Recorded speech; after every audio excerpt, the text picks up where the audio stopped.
The meeting that could redefine Europe's destiny. Trump, Zelensky, and the table that shakes the world. The meeting that changed everything. Monday, August 18, 2025, White House. The entire world was watching what could be the most decisive moment for the future of the war in Ukraine.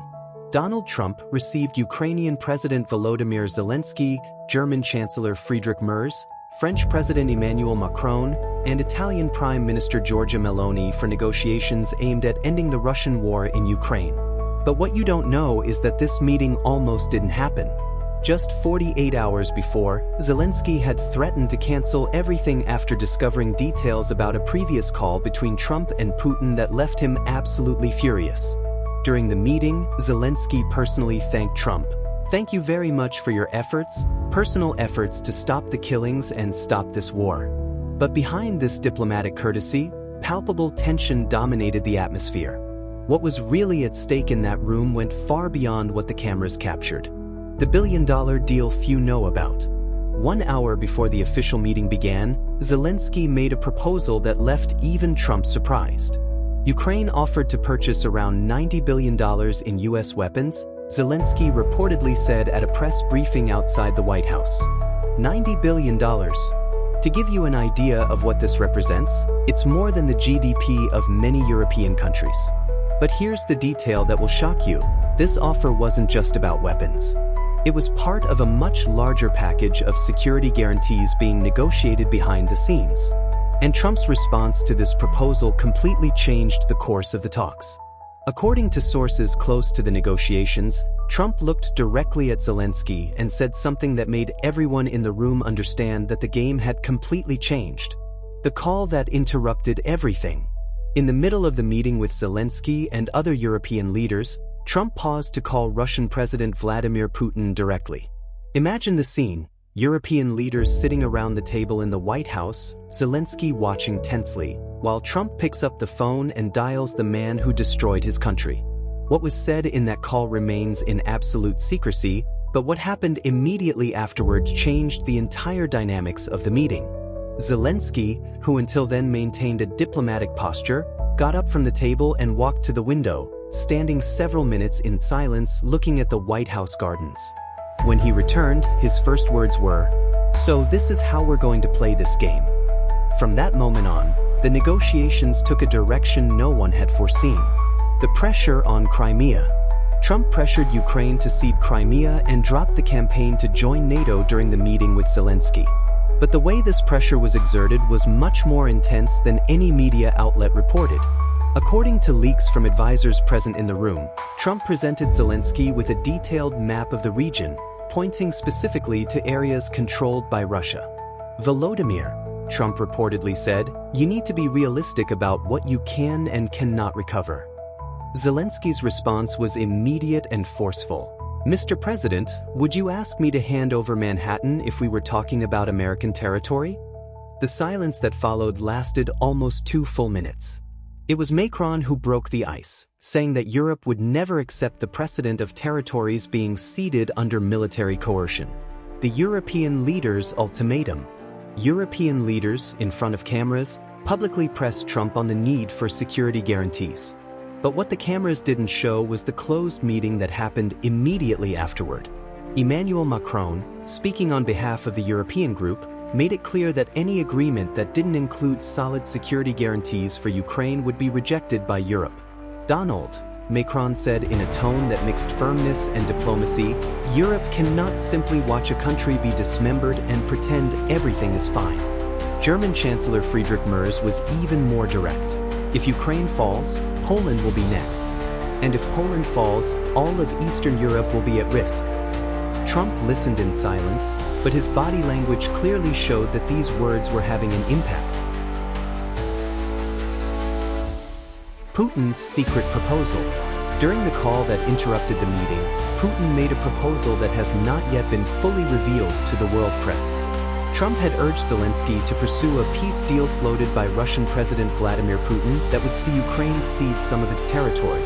But the real proposal went far beyond simple territorial cession. According to intelligence sources, Putin offered a peace corridor that would include not only Crimea and parts of eastern Ukraine, but also guarantees that Russia would not advance beyond these regions for at least 25 years.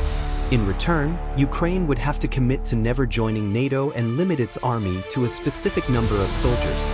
When Trump presented this proposal to Zelensky, the reaction was explosive.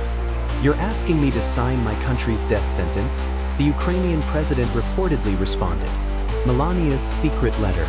Zelensky also thanked the First Lady for a letter she reportedly wrote to Putin, urging him to allow the children of Ukraine to grow up in peace. But what few know is that this letter contained much more than humanitarian requests. According to White House leaks, Melania Trump included photographs of wounded and displaced Ukrainian children, along with a personal appeal that touched even Russian officials. The letter, handwritten in fluent Russian, ended with a phrase that echoed through the Kremlin corridors: "As a father, you understand that some things are more important than territories." Putin's response to this letter arrived just hours before the August 18th meeting, and its content was one of the factors that completely changed the tone of the negotiations. The plan for the Putin-Zelensky meeting. Trump said he began arranging a meeting between Zelensky and Putin, with plans for a bilateral meeting between the two presidents already underway. But here's what will surprise you: this meeting already has location, date, and even security protocol defined. Diplomatic sources reveal that the meeting is scheduled to take place on neutral territory, with the presence of mediators from at least 3 different countries. The chosen location is symbolic and strategic, a medieval castle that has already been the stage for historic peace negotiations. The White House confirmed that plans are underway, although the Kremlin refused to commit to a meeting but stopped short of ruling it out. What makes this meeting even more extraordinary is that it will be the first time in more than 3 years that Putin and Zelensky will be in the same room. The global consequences. Trump warned that the conflict could erupt in a third world war if not resolved. This wasn't just diplomatic rhetoric, it was based on intelligence reports showing concerning military movements in various parts of the world. China watching Taiwan with renewed interest, tensions in the Middle East escalating, and European countries dramatically increasing their military budgets. The August 18th meeting wasn't just about Ukraine, it was about preventing multiple regional crises from transforming into a global conflict. Although the meeting was friendlier than the tense Oval Office confrontation in February, few details were revealed about what a Russia-Ukraine truce would look like. But behind the scenes reveal that specific frameworks are being developed, with well-defined timelines and milestones. What's coming next? The August 18th meeting was just the first move in a series of encounters that will define the future not only of Ukraine, but of the entire world order established after World War II. In the coming weeks, we expect to see developments that include not only the Putin-Zelensky meeting, but also extraordinary NATO summits, emergency European Union meetings, and possibly the largest military and economic aid package ever offered to a country at war. Trump, Zelensky, and world leaders met at the White House specifically to discuss how the ongoing violent war between Russia and Ukraine might be resolved. But the question everyone is asking is Putin really willing to negotiate, or is this just another maneuver to buy time? The answer to this question will determine whether we're walking toward peace or preparing for an even greater conflict. The next 72 hours will be absolutely crucial, and you won't want to miss any development in this story that is literally changing the world before our eyes. If these revelations based on real facts impressed you as much as they impressed me when researching, leave your like down below and subscribe to the channel. Because this is a developing story, and in the coming days we'll have many more revelations about the behind the scenes of these historic negotiations that could definitively end the war in Ukraine. You won't want to miss this exclusive coverage.